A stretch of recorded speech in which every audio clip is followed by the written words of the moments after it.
ମୁଁ ଗୋଟେ ଗପ କହିବି ଶୁଣିବ। ଗପର ନାଁ ହେଲା ଦଳର ବଳ। ପିଲାମାନେ କହିଲ, ଏଇଠି ଗୋଟେ ଟେବୁଲ ଅଛି।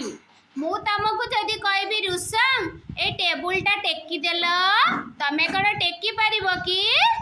ଟେକି ପାରିବନି। କିନ୍ତୁ ମୁଁ ଯଦି ସବୁ ପିଲାଙ୍କୁ କହିବି ଏ ଟେବୁଲଟା ଟେକିକି ନେଇକି ବାହାରକୁ ପଳାଅ, ତମେ ତ ଟେକିକି ନେଇକି ପଳେଇବ। କାହିଁକି? ତମ ସମସ୍ତଙ୍କର ବଳ ସବୁ ମିଶିଯିବ। ବଳ ମିଶିକି ବହୁତ ବଳ ହେଇଯିବ, ହଁ ନା? ଦେଖ, ସେଇ ବିଷୟରେ ମୁଁ ଗୋଟେ ଆଜି ଗପ କହିବି। ତମେ ମାନେ ସବୁ ମନ ଦେଇକି ଶୁଣ। କୁନି ଝିଅ ମନ ଦେଇକି ଶୁଣ, ବାଗେଇକି ବସ। ଶୁଣ, ଦିନେ ଗୋଟେ ଶିକାରୀଟିଏ ଶିକାର କରିବା ପାଇଁ ଜଙ୍ଗଲ ଭିତରକୁ ଗଲା। କୋଉଠିକି ଗଲା? ଗୋଡ଼ ବାଜିବ। କୋଉଠିକି? ସୋନାଲି ଆମ ପାଖକୁ ପଳେଇ ଆସ। କୋଉଠିକି ଗଲା? ଜଙ୍ଗଲ ଭିତରକୁ ଗଲା। ସେ ଜାଲକୁ ବିଛାଇ ଦେଲା ଓ ତା ଉପରେ ଚାଉଳ ବୁଣିଦେଲା। ଶିକାରୀ କ'ଣ କଲା? ଜାଲ ବିଛେଇକି ତା ଭିତରେ ଚାଉଳକୁ କ'ଣ କଲା? ବୁଣିଦେଲା। ତାପରେ ଗଛ ପଛପଟେ ଲୁଚିଗଲା। କୋଉଠି ଲୁଚିଗଲା? ଗଛ ପଛପଟେ ଲୁଚିଗଲା। ସେଇଠୁ ଦଳେ ପାରା ସେଇ ବାଟ ଦେଇକି ଉଡ଼ି ଉଡ଼ି ଗଲେ। ଦେଖିଲେ ତଳେ ଏତେ ଚାଉଳ ପଡ଼ିଛି। ସେଇଠୁ ସିଏ କ'ଣ କଲେ ଜାଣିଛ? ତାଙ୍କର ଭାରି ଲୋଭ ହେଲା ଖାଇବା ପାଇଁ। କ'ଣ ହେଲା? ଲୋଭ ହେଲା। କହିଲେ ଚାଲରେ, ଏଇ ବିଶ୍ୱଜିତ କହିଲେ ଚାଲ, କେତେ ଚାଉଳ ପଡ଼ିଛି, ଆମେ ଖାଇଦେବା ଚାଲ। ସବୁ ପାରାମାନଙ୍କର ଲୋଭ ହେଲା। ସେଇଠୁ ସେମାନେ କହିଲେ ଆମେ ଚାଲ ସେ ଚାଉଳକୁ ଖାଇବା। କିନ୍ତୁ ତା ଭିତରେ ଗୋଟେ କୋଉ ପାରା ଥିଲା? ରାଜା ପାରା ଥିଲା।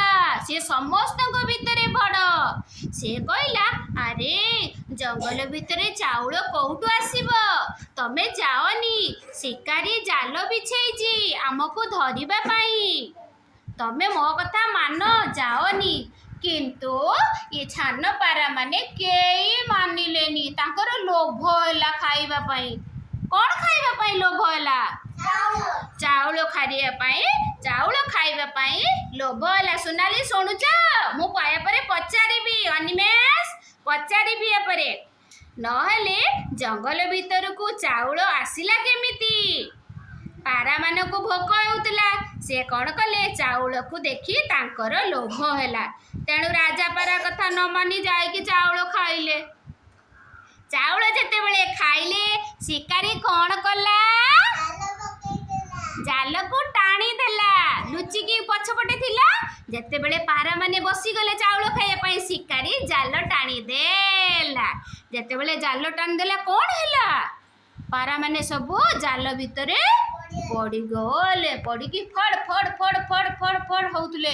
କାରଣ ସେମାନେ ଆଉ ଜାଲରୁ ବାହାରି ପାରିବେନି। ସେମାନେ ଭାବିଲେ ସତରେ ରାଜାପାରା କଥା କହୁଥିଲା, ଆମେ କାହିଁକି ମାନିଲେନି? ସେମାନଙ୍କ ଭିତରେ ବହୁତ ଦୁଃଖ ହେଲା।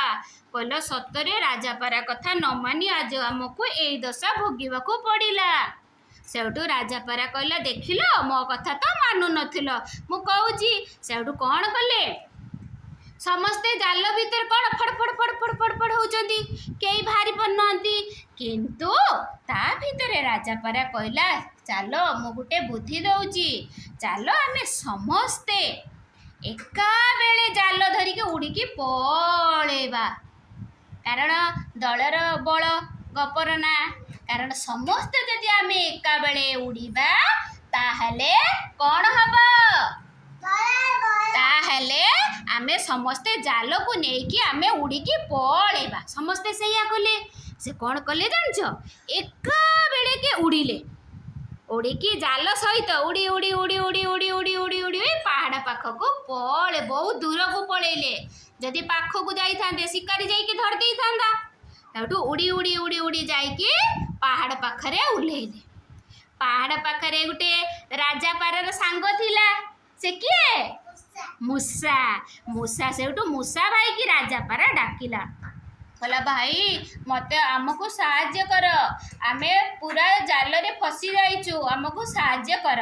ମୂଷା ସେଇଠୁ ଆସିଲା। ଆସିକି କ'ଣ କଲା? ସବୁ ଜାଲକୁ ପୁରା ଟିକ୍ ଟିକ୍ ଟିକ୍ ଟିକ୍ କରିକି କାଟିଦେଲା। କାଟିଦେଲାରୁ ସମସ୍ତେ ମୁକୁଳି ଗଲେ। ସେଥିରେ ମୂଷା ବାହାରକୁ ଆସି ତାର ମୁନିଆ ଦାନ୍ତରେ ସବୁ ଜାଲକୁ କାଟିଦେଲା। ତାପରେ କ'ଣ ହେଲା, ପାରାମାନେ ଜାଲରୁ ଖସିଗଲେ। ମୂଷା ଉପକାର କରିଥିବାରୁ ତାକୁ ଧନ୍ୟବାଦ ଦେଲେ। ମୂଷା ଭାଇକୁ ବହୁତ ଖୁସି ହେଲେ ମୂଷା ଭାଇ ଉପରେ।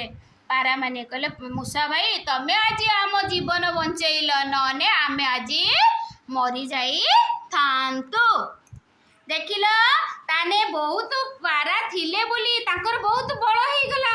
ସେ କେମିତି ଜାଲକୁ ମାନେ ଧରିକି ଉଡି ନେଇକି ପଳେଇଲେ। ଦଳର ବଳ ହେଲା କ'ଣ? ଦଳର ବଳ। ତାହେଲେ ଗୋଟେ ଜୋରସେ ତାଳି ମାରିଦିଅ।